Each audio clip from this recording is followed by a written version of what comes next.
Alors bonjour tout le monde, il est 12h30. On va commencer ce 5e webinaire du regroupement des associations sectorielles paritaires autour du risque électrique. Aujourd'hui, le titre du webinaire, risque électrique et véhicules électriques. Donc le risque électrique et les véhicules électriques. Je me présente, Jocelyn Jargaud, je suis conseiller en prévention pour l'association sectorielle paritaire du secteur des services automobiles, aussi appelée autoprévention. Le secteur des services automobiles, c'est tout ce qui a rapport à l'entretien et à la réparation des véhicules, que ce soit des véhicules légers ou des véhicules lourds. On peut penser au monde des concessionnaires automobiles, mécanique générale, carrosserie, beaucoup de métiers autour des véhicules et de plus en plus souvent des véhicules électriques. Je serai accompagné aujourd'hui comme panéliste de 3 personnes, soit Julie Fenetti de Multiprévention, Normand Lantier de la SFETEM et Dany de Chantal de l'APSAM. Donc, ce n'est pas nouveau, les véhicules électriques. Enfin, ce n'est pas si nouveau que ça. On voit ici des véhicules assez anciens. Par contre, là, c'est vrai, ils sont partout. Hein. Ils sont dans nos rues, on voit des autobus de ville, et ils sont dans nos stationnements. Pour certains d'entre vous, vous êtes propriétaire peut-être d'un véhicule hybride ou électrique. Donc, ça s'est généralisé. C'est une nouvelle réalité. Par contre, qui dit plus de véhicules électriques, a fortiori, va dire plus de travailleurs exposés. Donc, les objectifs du webinaire d'aujourd'hui, ça va être principalement de démystifier les véhicules électriques, de reconnaître les risques qui leur sont spécifiques et bien sûr de se familiariser avec les principales mesures de prévention. Voici donc les objectifs de ce webinaire. Un petit quiz pour commencer, pour briser la glace. Donc, une question va vous être adressée, question anonyme, pour en savoir un petit peu plus sur votre réalité. Sentez-vous bien libre de répondre. Avez-vous du personnel formé actuellement pour ce type de véhicule dans vos entreprises? OK, ça semble s'équilibrer autour de 34% oui. Par contre, 47% non et 19% je ne sais pas. Ça nous donne un état des lieux. Écoutez, c'est un point de départ, une faible minorité, 34% oui. Dans les je ne sais pas, ben, il y en a peut-être, je ne le sais pas non plus, mais non, 47%, donc la moitié quasiment. C'est une réalité qui peut peut-être vous concerner à l'avenir. Donc, le plan de webinaire de 45 minutes, ça va être de couvrir les caractéristiques des véhicules électriques, les types de véhicules qui sont en circulation, les principaux, les circuits électriques qui sont à l'intérieur de ces véhicules, les risques spécifiques aux véhicules tels qu'ils sont représentés au niveau technologique actuellement, les mesures de prévention. Là, on va découper en 2 chapitres, la préparation des travaux, soit la sécurisation des lieux de travail, l'outillage spécialisé et la protection individuelle spécifique. Dans un deuxième volet, on parlera plus précisément de désamorçage, qui est une prévention à la source, quelque part au niveau du véhicule qui est prévu par les manufacturiers, quelques dispositions au niveau de la mécanique, de la carrosserie, du recyclage, parce que certains véhicules sont en fin de vie ou accidentés, donc sont démontés actuellement dans certains ateliers spécialisés, et aussi le remorquage. On terminera avec un survol autour des mesures d'urgence, la documentation nécessaire à l'accomplissement des travaux sur ces véhicules et la qualification du personnel. On commence avec les caractéristiques des véhicules électriques.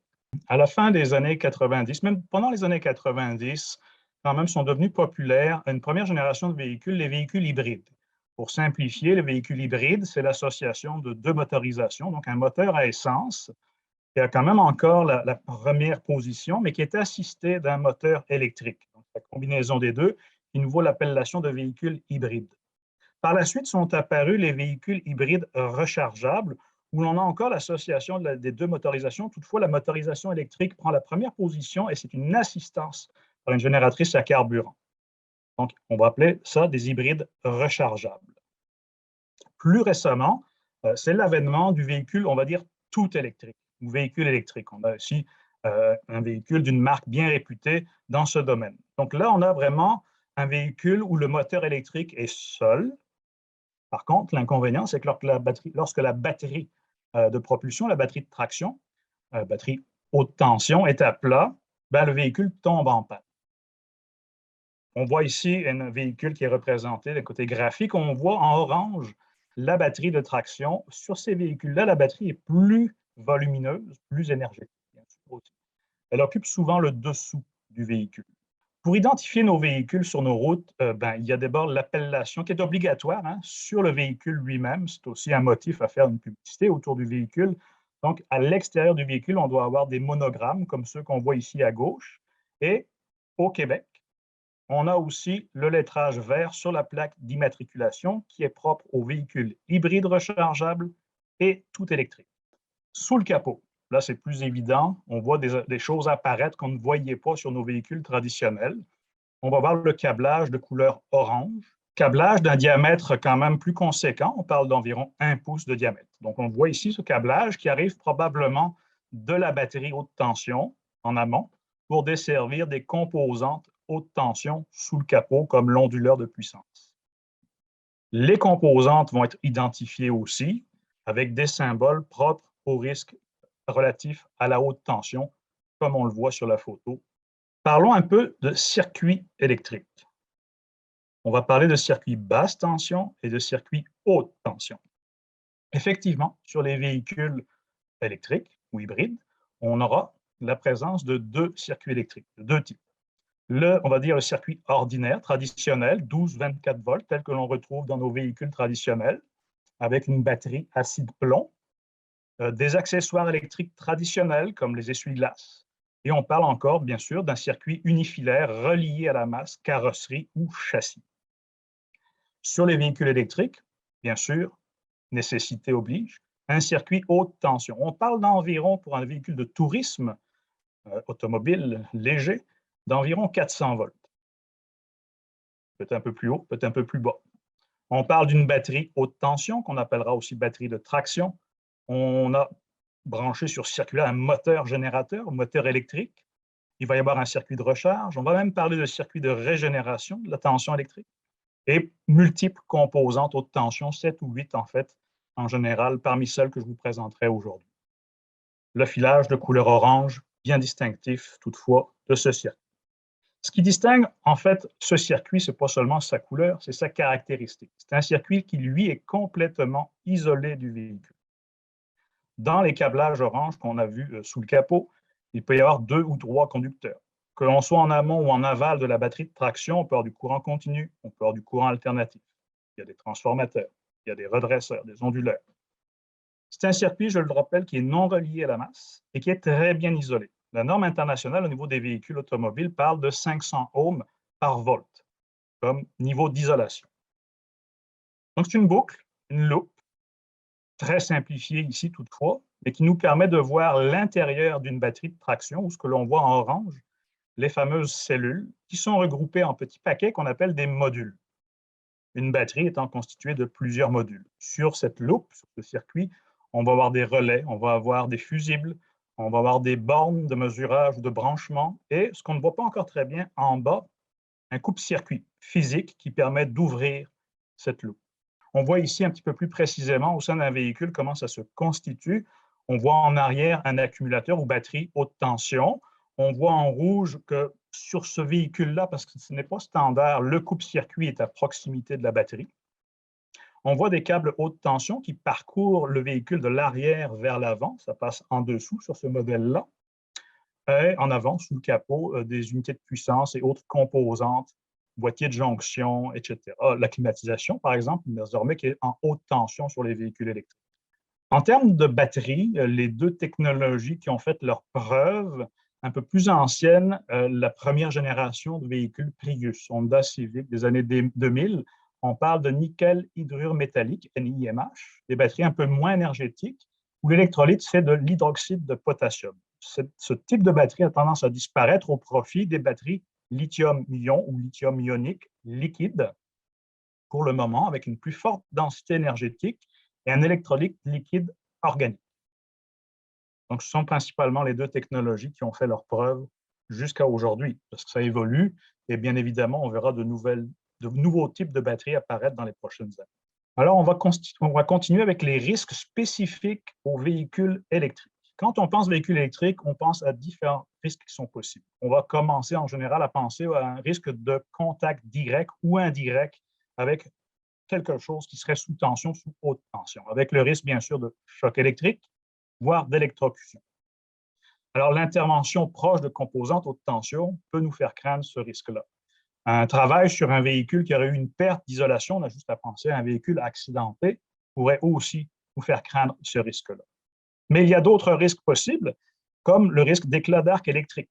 Par exemple, bien illustré par une intervention spécialisée à l'intérieur de la batterie haute tension, car il y a des techniciens spécialisés, formés, assez rares, qui vont commencer à faire des réparations à l'intérieur de ces dites batteries.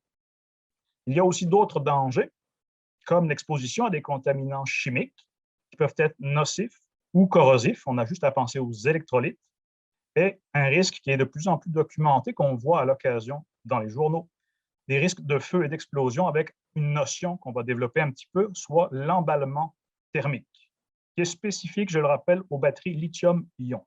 Quelque chose qui est peut-être moins connu, c'est que ces véhicules-là ont une capacité à régénérer leur propre tension, avec des fonctions telles le freinage régénératif, qui a pour conséquence la régénération, la génération d'électricité lors de freinage, utilisation du frein moteur ou tout simplement une roue qui tourne. Donc, l'effet dynamo va être appliqué à cet endroit-là pour régénérer une partie de la tension, ce qui pourrait poser des problèmes, par exemple, lors de certaines opérations comme le remorquage du véhicule.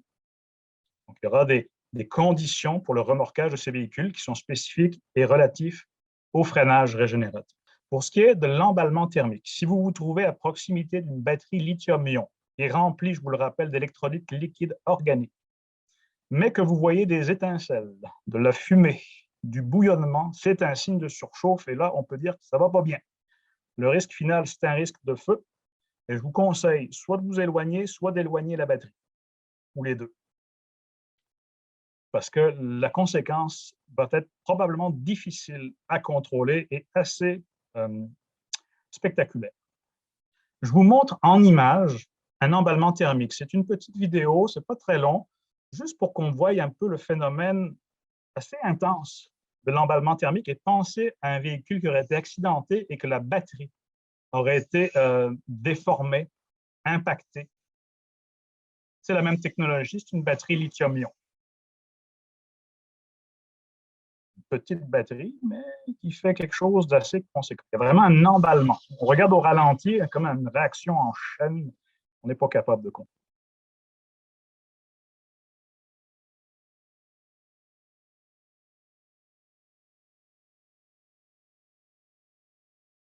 Avec beaucoup de boucan, avec beaucoup de fumée, des fumées agressives, on en parlera des fumées nocives.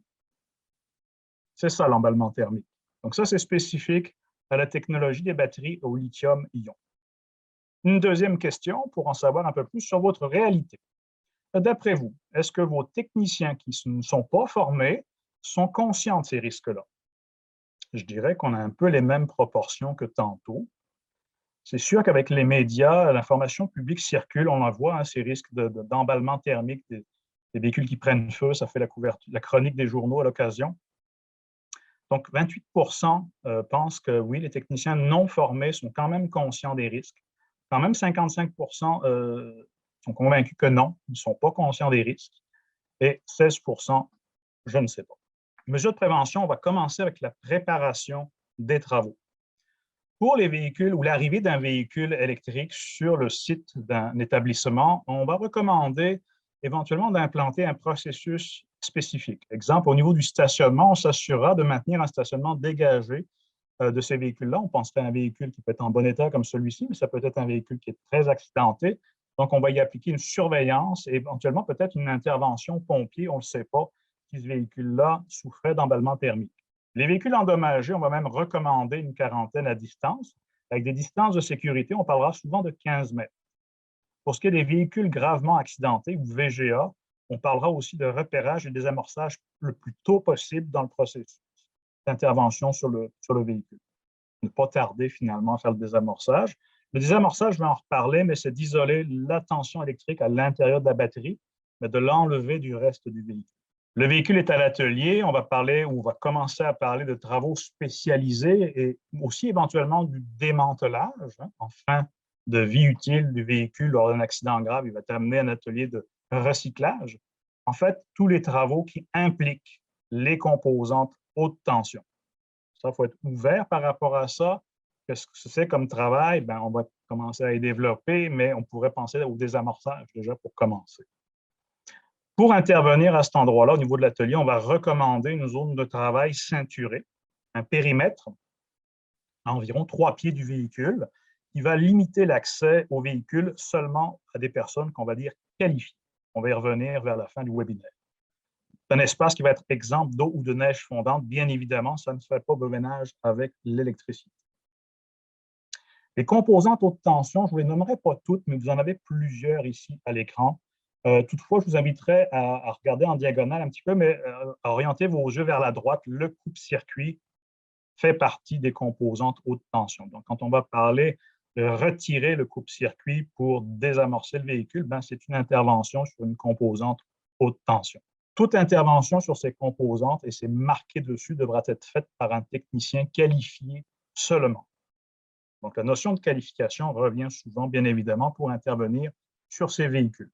C'est une zone zéro métal, c'est important de le rappeler, ça peut paraître anodin, mais les mécaniciens ne sont pas forcément, les travailleurs ne sont pas forcément conscients ou habitués à cette notion-là du risque du métal. Mais donc, c'est une zone zéro métal, ce périmètre.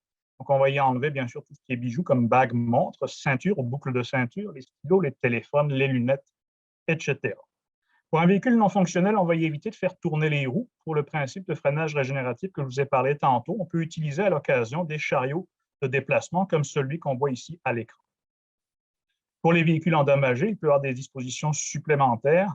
On pourra penser à désamorcer avant d'utiliser un pont élévateur, surtout si on craint une perte d'isolation sur le véhicule. Toutefois, on va toujours vérifier la procédure prévue par le fabricant selon l'état du véhicule. Pour travailler à l'intérieur de notre périmètre, on va nous être conseillé, bien sûr, des outils isolés 1000 volts pour contrôler le risque d'électrisation. Vous avez différents modèles ici qui sont affichés. Ça peut être nécessaire d'utiliser différents outils parmi ceux-là pour l'ouverture ou l'accès au fusible, certaines dispositions pour la mise hors tension ou désamorçage et autres travaux spécialisés. Donc, bien vérifier que nos outils sont adaptés pour le travail sur la haute tension, c'est logique. On a d'autres équipements qui peuvent être nécessaires, par exemple pour la vérification d'absence de tension, l'utilisation de multimètres. Pour les troubles au niveau de la perte d'isolation, comme des mégomètres, on va utiliser des équipements qui, eux aussi, sont qualifiés pour la haute tension, soit jusqu'à 1000 volts, du catégorie 3 comme ici. Et ces équipements-là, pour demeurer valides, devront être vérifiés une fois par année. Donc ça, c'est des dispositions quand même assez standards par rapport au risque électrique.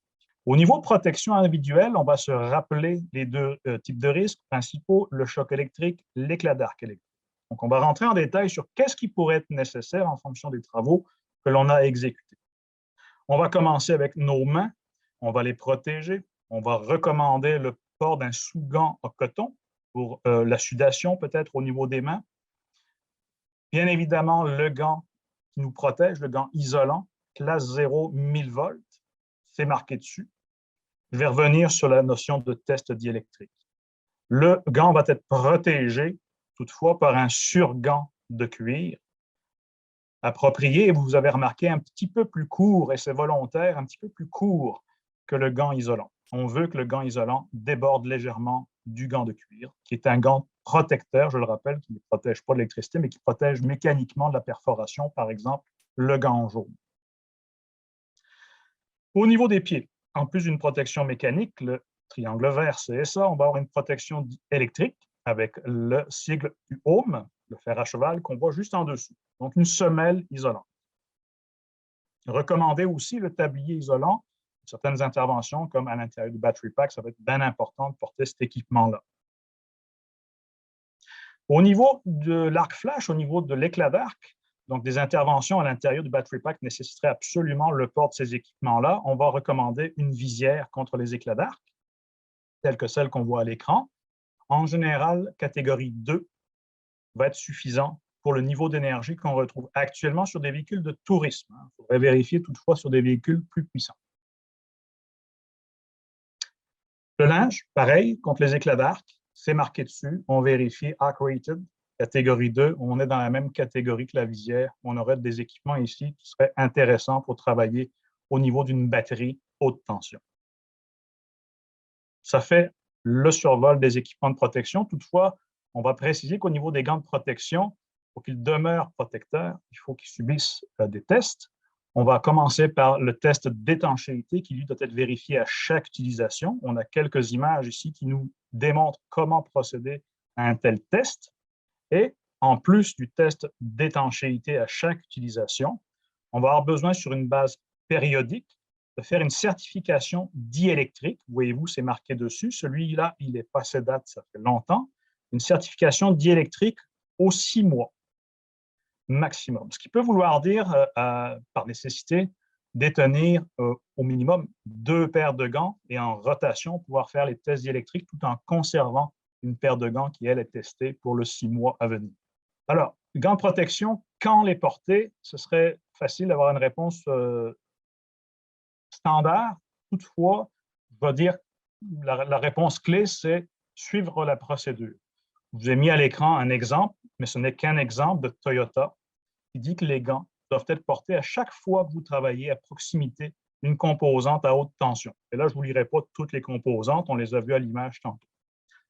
En d'autres termes, les gants ne sont pas seulement portés lors du désamorçage de la batterie haute tension. Ils peuvent être portés à d'autres occasions, bien évidemment, comme plein d'occasions dont on aura l'occasion de parler, finalement, assez souvent. Pour en savoir un petit peu plus sur votre réalité, troisième question. Pensez-vous être suffisamment équipé pour travailler sur les véhicules?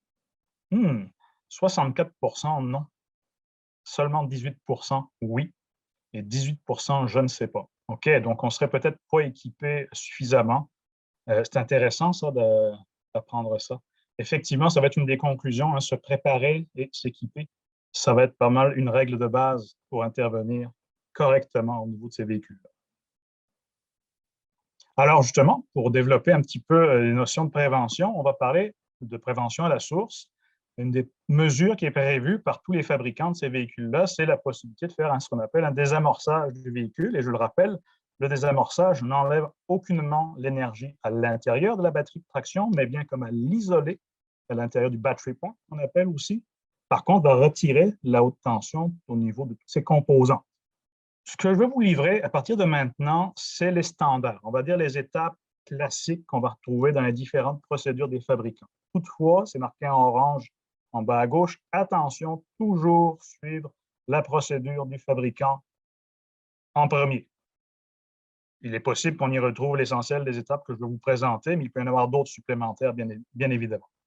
Une des étapes qu'on va recommander, ça va être la sécurisation des lieux de travail pour informer l'entourage qu'il y a des travaux qui sont en cours sur un véhicule, qui est un véhicule avec un circuit haute tension. On voit le périmètre, on peut y ajouter une pancarte sur le top du véhicule, sur le dessus du véhicule, pour bien afficher à tout le monde qu'on est en présence d'un véhicule et qu'il peut y avoir de la haute tension, qu'il pourrait se passer des affaires relatives à la haute tension. On va mettre le commutateur d'allumage à off. On commence par le début. Ça fait partie des procédures switch off. Puis, on va retirer la clé de contact. De nos jours, on va parler de clés dites intelligentes ou smart key. Attention, ces clés-là ont un rayon d'action de 5 à 20 mètres. Donc, on va devoir éventuellement les éloigner, ces clés-là, les ranger en un lieu sûr, le bureau du superviseur. Le circuit basse tension, ça a l'air de rien, mais en Europe, ils appellent ça aussi un circuit d'assistance, un circuit auxiliaire ou un circuit de servitude. Pourquoi? Parce qu'il est interconnecté avec le circuit haute tension et que dans la procédure de désamorçage, il va intervenir. Une des étapes, ça va être de déconnecter physiquement la batterie 12 volts. Ça peut être le retrait de la borne négative puis positive, comme exemple ici un Toyota Prius. L'ordre de débranchement peut être différent selon les fabricants. On va recouvrir les connecteurs avec du ruban isolant. Et sur les camions et autobus, une petite particularité, c'est qu'en général, on va avoir des coupes-circuits cadenassables pour le circuit basse tension, qui va nous permettre l'équivalent de débrancher la batterie basse tension sur un automobile. Petite particularité de ces véhicules-là. Est-ce que c'est fini? Ça dépend des véhicules, c'est vrai. Sur certains véhicules, on peut avoir des affaires particulières. Ici, c'est Tesla. Je pense qu'il y a parti le bal avec ça. Plutôt pour les premiers répondants, toutefois, une façon alternative, en quelque sorte, de briser le circuit basse tension avec une loupe où ce qu'on va mettre les cisailles à 2 endroits pour éviter que les fils se touchent. Donc, on voit le petit casque de pompier ici, modèle États-Unis. Ça, c'est typique du désamorçage pour ce type de véhicule-là. Je crois que Chevrolet est adapté avec ce système-là aussi, et probablement d'autres marques. Est-ce que c'est tout? Non. On a procédé quand même à 3 étapes déjà, mais on va y ajouter une notion qui est spécifique aux véhicules qui ont un circuit à haute tension. Ça va être d'identifier j'ai rajouté ou les coupe-circuits parce que le coupe-circuit, c'est sur les véhicules de tourisme, on va avoir un coupe-circuit principal, mais sur des plus gros véhicules, autobus ou autres, on peut avoir plusieurs coupe-circuits. Donc, il faut consulter les guides de référence, schéma électrique propre au véhicule. Il n'y a pas de standard. Ils peuvent être en arrière, au niveau de la malle en arrière, peuvent être dans la console en avant, peuvent être dans la console, mais du côté des fauteuils arrière, peut-être à d'autres endroits. Il n'y a pas de standard. Il est quelque part sur le circuit, c'est sûr. Puis il y a de couleur orange, la même couleur que le filage qu'on a vu tantôt. Donc, identifier la présence du circuit, vérifier s'il a déjà été retiré par un autre intervenant, comme un remorqueur ou les pompiers, pour un véhicule gravement accidenté, et on va retirer physiquement ce coupe-circuit. Alors là, c'est une intervention sur le circuit haute tension, donc ça nous prend les équipements de protection. Protection individuelle, vêtements, chaussures, gants, tout doit être présent.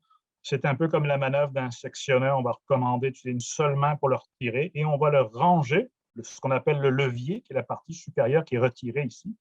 On va le ranger dans un endroit sûr avec des concepts dits de cadenassage pour éviter que quiconque vienne le replacer. Donc, on voit ici quelqu'un qui a retiré physiquement le coupe-circuit qui était dans la console pour ce véhicule-là. Pas fini. L'électricité, je ne sais pas si vous le savez, mais il peut être emmagasiné dans des composantes qu'on va appeler des capaciteurs. Et ces composantes-là, il y en a sur les véhicules électriques. Et ça peut garder une certaine tension pendant une certaine durée de temps. Donc, on va devoir respecter un délai d'attente.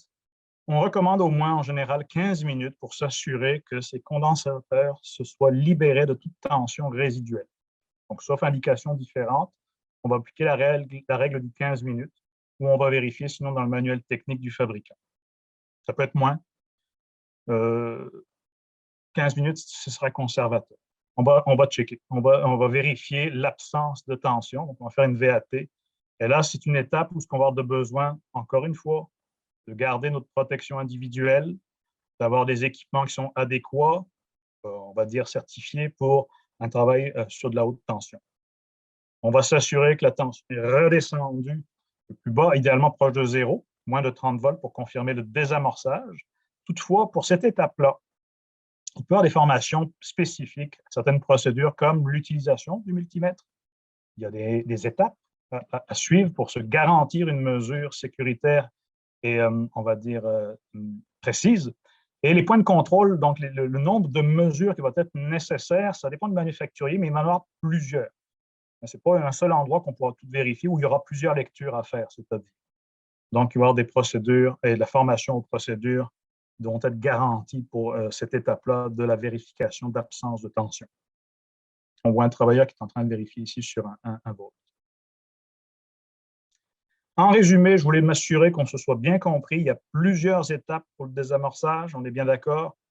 Il y en a 8 en fait selon ce qu'on a proposé aujourd'hui. La sécurisation des lieux, le commutateur en position off, le retrait et l'éloignement de la clé de contact.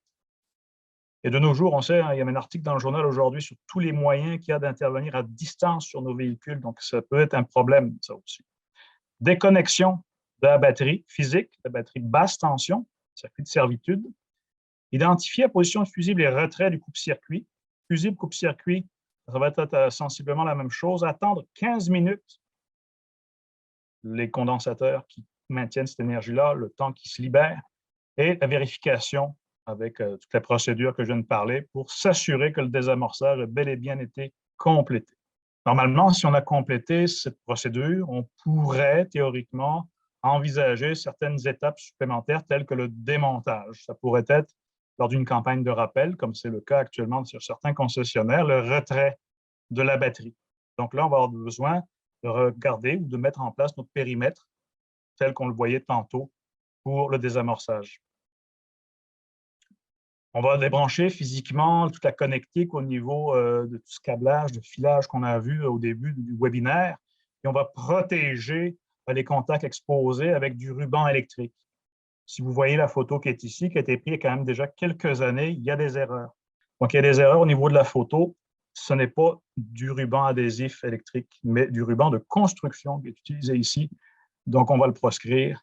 On va préférer d'avoir ce qu'il faut, soit du ruban électrique 600 volts. Ce qu'on voit, c'est une réalité. Des véhicules, des marques qui ont des problèmes avec des batteries, hein, c'est première génération, donc fois des erreurs de conception, des problèmes, on va dire des travaux sous garantie, et qui vont nécessiter, par exemple, le remplacement de la batterie haute tension. Donc, c'est des travaux qui sont nouveaux, hein, au niveau des ateliers. On s'est posé la question à l'autoprévention, est-ce que c'est une menace pour la stabilité du véhicule si on retire la batterie haute tension, qui est quand même pesante, hein, qui est quand même très lourde? Lorsqu'on la retire, le véhicule est supporté par un pont élévateur. Donc, on s'est posé la question, on a eu la chance avec l'IRSST, l'École des métiers sur la rue Saint-Denis à Montréal, de vérifier, de mesurer les possibilités d'instabilité lors du retrait de la batterie. Il semblerait que non. On n'aurait pas de risque à la stabilité à retirer une batterie sur un véhicule de ce style-là. Par contre, pour les techniciens, pour faire ce travail-là, vont avoir besoin de certains équipements, comme des tables de manutention comme celle-ci, qui auront une capacité suffisante pour retirer et supporter le poids de la batterie et bien évidemment exercer une poussée sous le véhicule qui pourrait être problématique si elle n'est pas bien contrôlée. Donc, il y a quand même une forme comment dire, au niveau des méthodes de travail, de surveillance à fournir lors du retrait des batteries. Il y a aussi la problématique que les batteries ne sont pas toutes de forme standard, donc on va avoir besoin d'adaptateurs propres à la forme de la batterie, comme ici sur la photo, ce qui peut amener des risques supplémentaires d'instabilité, par exemple. Il y a aussi le risque électrique. Donc, ces tables élévatrices ne sont pas strictement fabriquées pour ce type de travaux. Alors, on voit ici qu'on a rajouté un tapis isolant au niveau de la surface d'accueil de la batterie qui, actuellement, est en train d'être descendue du véhicule. Donc, vous voyez, quand même, c'est un équipement, la batterie sur un véhicule tout électrique qui est volumineux, qui est pesant, qui a une belle dimension.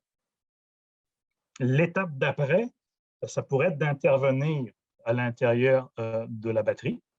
Ça, c'est une job sérieuse, hein, c'est sûr. Là, moi, je compare ça à une opération à cœur ouvert. Donc là, notre chirurgien qu'on voit en haut à droite, il est allé chercher tous les équipements de protection disponibles parce qu'il va devoir dévisser le couvercle de la batterie, donc de briser le seau d'étanchéité et accéder là où l'énergie est emmagasinée. Donc, la protection personnelle est peut-être complète, les outils isolés vont être nécessaires. Dans les procédures fabricants, on recommande 2 personnes qualifiées.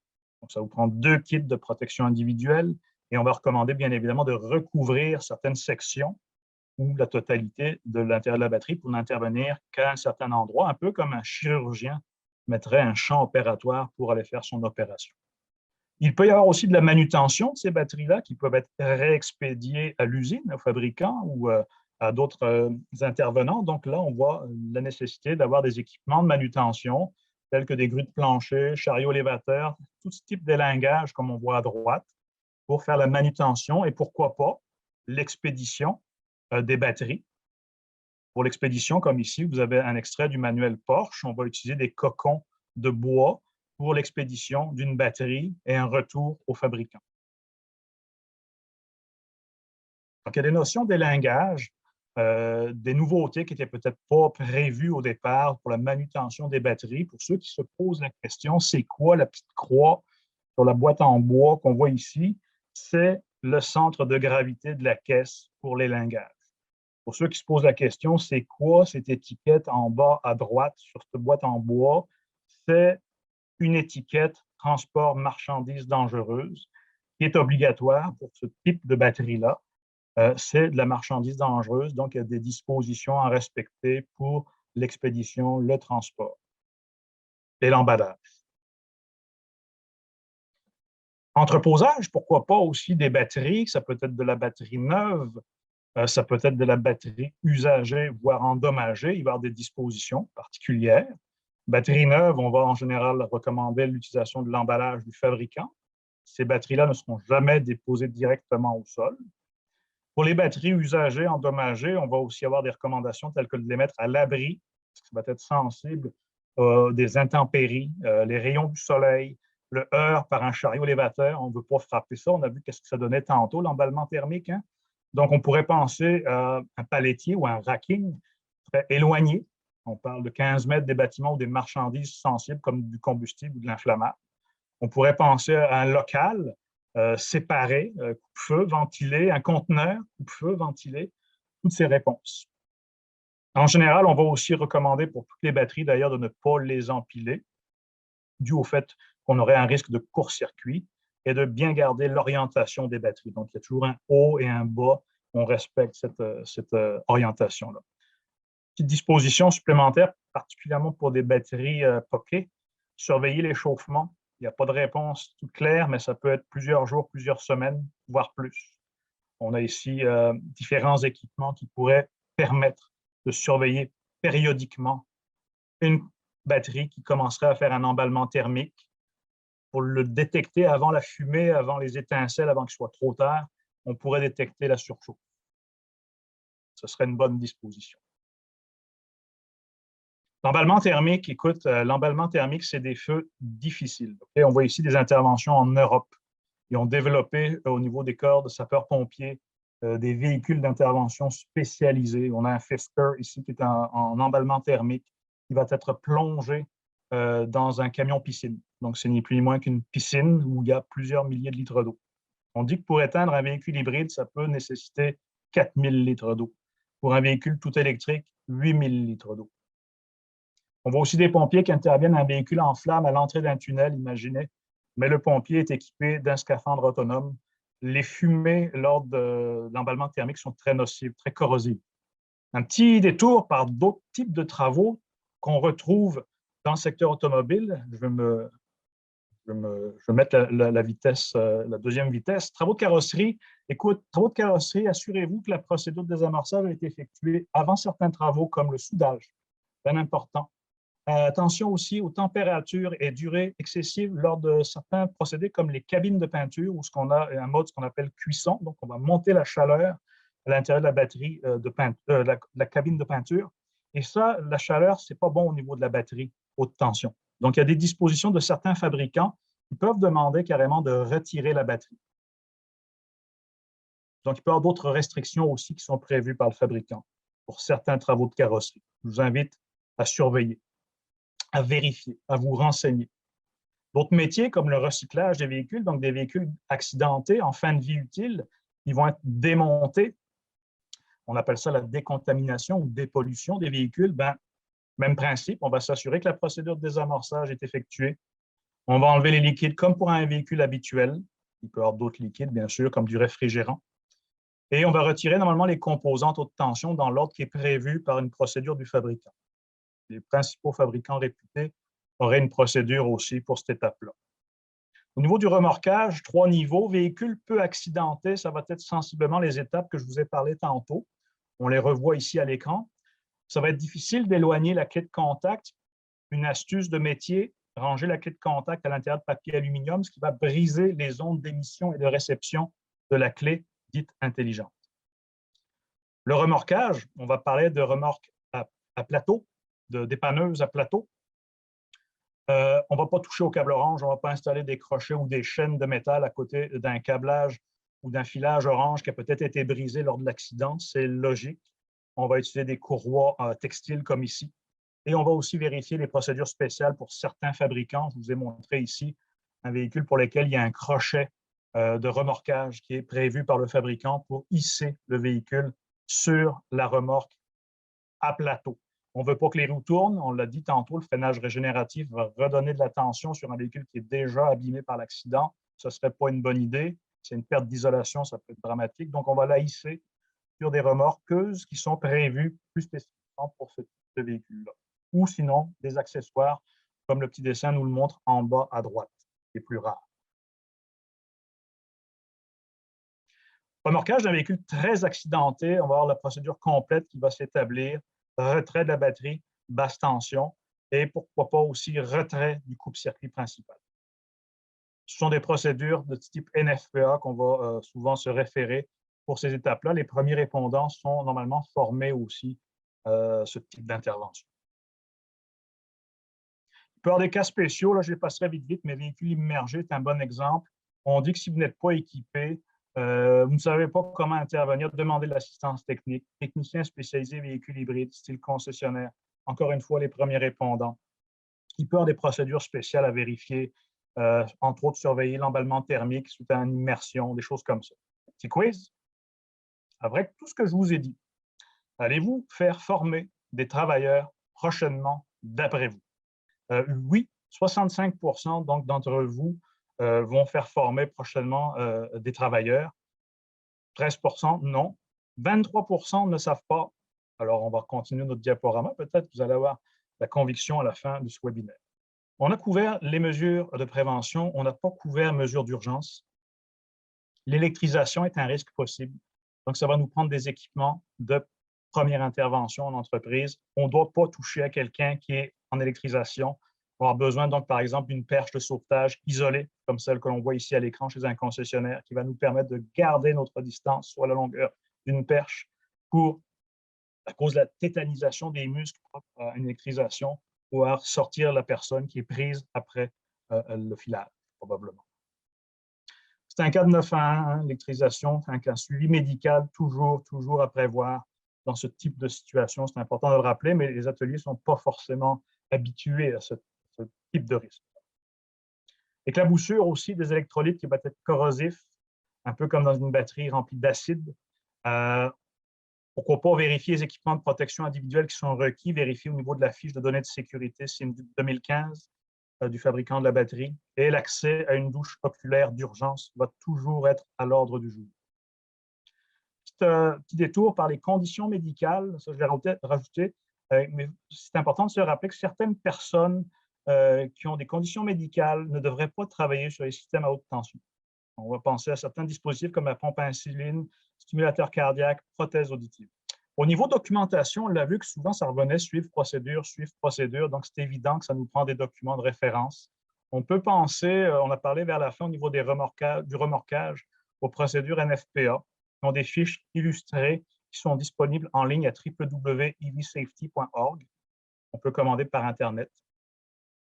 On peut penser aussi à la documentation qui est prévue par les bases de données par abonnement. Toutefois, une petite mise en garde, il semble que les documents ne sont pas toujours complets, il peut y avoir des erreurs, sont parfois inexacts. Donc, on va recommander de toujours consulter de préférence la méthode de travail du fabricant. Au niveau qualification de la main-d'œuvre, qualification du personnel, écoute, je vais faire ça court, mais en gros, ça prend de la qualification, c'est certain. Suivre les procédures officielles, ça prend de la qualification par les fabricants. Ça prend de la formation académique assez poussée et spécifique. On parle de plusieurs centaines d'heures de formation, telles qu'ils sont proposées de plus en plus souvent par comité paritaire de l'automobile, centres de formation professionnelle, instituts privés tels que ICAR, etc. On va dire que pour simplifier, seulement ces personnes-là vont intervenir sur la partie haute tension, même après le désamorçage.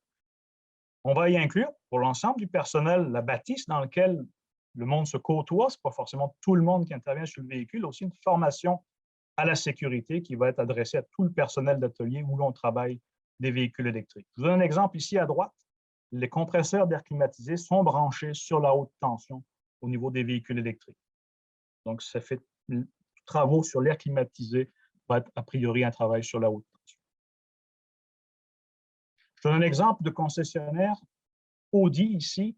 Il y a 3 niveaux de techniciens. Il y a les techniciens formés au système électrique qui, eux, peuvent travailler seulement sur des systèmes hors tension, donc qui ont été désactivés. Il y a quelques techniciens qu'on appelle des techniciens haute tension qui, eux, ont la formation et tout ce qu'il faut pour mettre hors tension le véhicule. Mais eux autres, par contre, ne peuvent pas intervenir à l'intérieur du battery pack, à l'intérieur de la batterie. Ça va être seulement les experts haute tension chez Audi qui vont être formés encore un peu plus pour faire des réparations supplémentaires à l'intérieur de la batterie haute tension. Et là, ce n'est qu'un exemple chez un fabricant. Niveau mécanique générale, on peut se poser la question, y a-t-il des ateliers certifiés? Oui, ça commence. Je vous ai mis une copie d'écran ici du site CA, qui a un réseau qui est en train de se mettre en place cette année, là, depuis l'année dernière, en fait, 2019 aussi, d'ateliers certifiés. Il n'y en a pas beaucoup, 5 actuellement, mais on aurait des objectifs de plusieurs dizaines d'ateliers d'ici la fin de l'année 2022. En conclusion, ben, les questions que vous adressez vous ont probablement orienté vers cette réflexion-là. Équipez-vous, préparez-vous. Et on l'a vu avec les véhicules électriques, ça peut vouloir dire quand même une bonne liste d'épicerie en partant, et de la formation, et de la documentation, et de la qualification. C'est tout ça en place qui va nous garantir un travail sécuritaire. Je vous remercie de votre attention. On va être rendu à la période des questions. C'est Normand, je crois, qui va nous permettre d'accéder à l'ensemble des questions qui auraient été posées au travers de ce webinaire. Je me tiens à disposition. Merci beaucoup, Jocelyn. C'est fascinant, fascinant en tant que travailleur, mais peut-être même d'utilisateur ou d'utilisateur potentiel. Oui. Donc, première question, combien de mesures sont nécessaires pour la vérification d'absence de tension? Ce n'est pas facile de répondre à la question. Ça va dépendre des cas. Il y en a plusieurs, ça c'est sûr. Je veux dire, ça va être selon les fabricants, hein, selon la procédure du fabricant. Il y a plusieurs endroits qui ont été prévus pour faire cette vérification d'absence de tension. À ma connaissance, il y en a au moins 6. On l'a vu aussi dans le circuit de tension. Il y a plusieurs conducteurs à l'intérieur des câblages, 2 ou 3. Alors, il y a plusieurs phases qu'il faut vérifier. Donc, c'est de la lecture, c'est de l'électricité. Oui, il y en a plusieurs. Merci. Est-ce qu'il y a des risques pour quand on fait la vérification d'absence de tension? Ben, si les étapes ont été bien respectées, non. Mais c'est sûr, pour faire la vérification d'absence de tension, on conserve nos équipements de protection individuelle, puis on s'assure que les équipements qu'on utilise comme multimètre est en bon état, a été certifié depuis moins d'1 an, des choses comme ça. Là. Tout ce qu'on a montré là, va nous garantir une sécurité, mais on conserve nos équipements de protection. Si l'électricité haute tension est si problématique sur un véhicule électrique pour les travailleurs, n'est-ce pas la même chose pour les utilisateurs? Pour les utilisateurs, il peut quand même y avoir des choses à surveiller. Là, c'est sûr que moi, ce que je vous ai parlé, c'est au niveau des travailleurs. On n'a pas beaucoup parlé, par exemple, de ce webinaire du processus de charge, du branchement, du type de charge aussi. Il y a de charge lente, il y a de la charge moyenne, il y a de la charge rapide. Les travailleurs dans les ateliers que nous, on va couvrir au niveau de l'association sectorielle, on va utiliser par exemple de la charge moyenne seulement pour faire l'intervention dans les ateliers, mais il y a des dispositions qui s'appliquent à eux. Au niveau de l'utilisateur, ce sont quand même des véhicules qui sont sécuritaires, il faut le dire. Hein? Ce sont des véhicules qui sont sécuritaires, mais il y a des dispositions à conserver, entre autres pour l'utilisateur. Ça, c'est vrai. Il y a des choses à savoir, puis que comme propriétaire de véhicules électriques, ben, on se doit de connaître son véhicule comme on doit connaître tout type de véhicule dont on est propriétaire, je pense. Merci. Quelle est la durée de vie d'une batterie haute tension? Ces batteries-là, en général, ils ont une garantie de 7 ou 8 ans, donc on parle de plusieurs années, mais ce qu'on vit actuellement, on voit dans les journaux à l'occasion, là, je ne vais pas nommer une marque ou une autre parce que ça tourne de rôle, il y en a plusieurs actuellement, qui ont des campagnes de rappel sur des batteries qui sont problématiques, des problèmes d'ordre au niveau de la conception qui nécessitent. Donc actuellement, au moment où on se parle, plusieurs techniciens doivent faire des interventions, on va dire, d'urgence pour sinon réparer, remplacer ces batteries-là. Donc, théoriquement, plusieurs années, mais dans la pratique, ben, ça peut être... On l'a vécu, hein, ces possibilités de campagne de rappel avec les coussins gonflables, par exemple. C'est le même principe au niveau des batteries qu'on vit actuellement. OK, merci. Sur les autobus ou les camions, est-ce que c'est comme pour les automobiles? C'est vrai que le diaporama que je vous ai montré était quand même orienté beaucoup véhicules de tourisme, mais en fait, toutes les étapes sont sensiblement les mêmes pour des gros véhicules. J'ai parlé un petit peu des coupes-circuits, par exemple, sur le circuit basse tension. C'est une alternative au débranchement physique de la batterie sur un automobile. Alors, par contre, sur ces véhicules-là, ce qui est important de dire, c'est qu'il peut y avoir plusieurs batteries haute tension, première des choses. Donc, il peut y avoir plusieurs subdivisions quelque part. Il peut y avoir plusieurs coupes-circuits aussi qui sont associés probablement à chacune de ces batteries-là. Et aussi, le voltage qu'on retrouve sur ces véhicules-là, il est plus élevé que sur un véhicule de tourisme. Donc, on pourrait théoriquement parler jusqu'à 1000 volts probablement. OK. Cela dit, est-ce qu'il y a d'autres véhicules électriques que les autos et les camions, les autobus? Oui, oui, absolument. Ben, on a parlé d'automobile, tout type d'automobile confondu, les camions de transport. On en voit dans certaines marques maintenant qui ont des véhicules électriques. Les autobus de ville, etc. Puis, ce que j'ai appris encore il n'y a pas très longtemps, des équipements plutôt industriels, chariots élévateurs, par exemple. Il y a certaines marques qui proposent, ça commence là, des chariots élévateurs avec des batteries lithium-ion haute tension.